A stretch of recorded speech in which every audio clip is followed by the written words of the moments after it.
The movie starts with Jennifer Hill driving to a store to pick up the keys to a house she has rented for a few months. She will write her second novel at the house in the woods in an unidentified deep south state. She gets turned around on the way to the cabin and pulls into a petrol station, where she runs into several greaseheads. Johnny, the group's leader, is startled when she accidentally spills some liquid on him and presses the alarm button on her car. He is ridiculed by the other guys for showing fear, and Jennifer departs on the cabin's gravel road.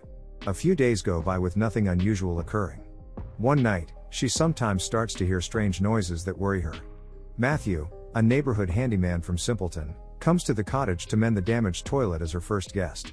The bashful Matthew gets rewarded with a kiss from Jennifer and bolts from the cabin. When he subsequently meets the group, the men start talking about Jennifer. They dislike expensive city females who are too intelligent for them. When night falls, Jennifer starts to hear disturbances within the home, and she looks but discovers nothing. The crew from the petrol station shows up at the cabin the next day, and Jennifer's suspicions come true. They abuse her, and after playing tricks on her, she manages to leave the hut and disappear into the woods. She runs across the sheriff and Earl, the elderly guy from whom she leased the property. While he leads Jennifer back to the cottage, the sheriff instructs Earl to remain where he is while pretending to assist Jennifer. He starts questioning her after locating some champagne and marijuana. When the lads enter the room after an inappropriate pat-down, she understands they are working together. To allow Matthew to rape her, they restrain her. She gets up once he's finished and exits the hut, heading towards the woods. The group approaches her once more, and they all take turns raping her. She gets up again and exits the woods before crossing a bridge when the sheriff rapes her.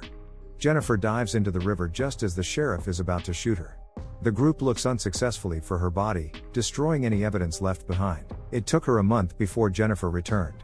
She recounts later that she had been living in a dilapidated hut in the woods for a month while surviving on bugs and other things. When the gang notices evidence of Jennifer that seems to have been left as a sign of the crime, she begins playing games with them, and they all start to believe Matthew has lost it.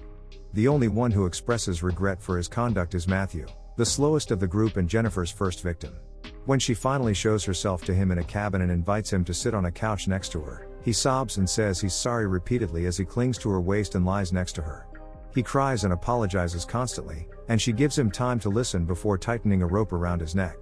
She scrunches up her face and exclaims, "That's not good enough," dragging him outside by the rope. At the same time, he gasps for oxygen and apologizes once again. The two next victims of the group are Andy and Stanley. Andy beat out with a baseball bat, and Stanley the overweight one steps into bear traps. As she takes out a fish, guts it, and distributes the insides all over Stanley's face, Jennifer uses fish hooks to keep his eyes open. All of this is being captured on the camera he used to document her being raped. Crows are drawn to the fish's guts, picking at his face and ultimately his eyeballs. Over a bathtub that is filling with water, Andy is tied and lying on several planks. He is forced to exert strength to avoid falling inside the bath after Jennifer removes one of the planks and pours some lye into the area. His face eventually lands on the water-filled bathtub. We can see his scorched face and disintegrated tongue every time he raises himself. Jennifer visits the sheriff's family after she finishes with Johnny. She calls him on the phone while posing as his daughter's teacher. When the sheriff returns home, he discovers Jennifer is gone. He learns that she took his daughter to the playground. The sheriff rushes there but only finds Jennifer in the back seat of his police vehicle. After the sheriff is awakened by the tire iron blow, Jennifer remarks on how nice his daughter seems and briefly disregards his pleas for her not to be hurt.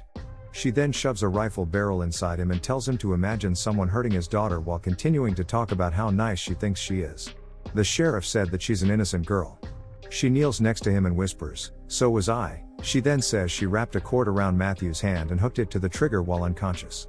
The sheriff is cussing her out as she exits the cabin while yelling for assistance. He tries unsuccessfully to calm down Matthew as he wakes up, but Matthew moves and fires the shotgun, killing both of them. When she hears the gunfire and thinks they are all finished, the serene and motionless Jennifer is then seen gently grinning while resting on a tree trunk outside the cabin. Thanks for watching. For more content, please subscribe to the channel.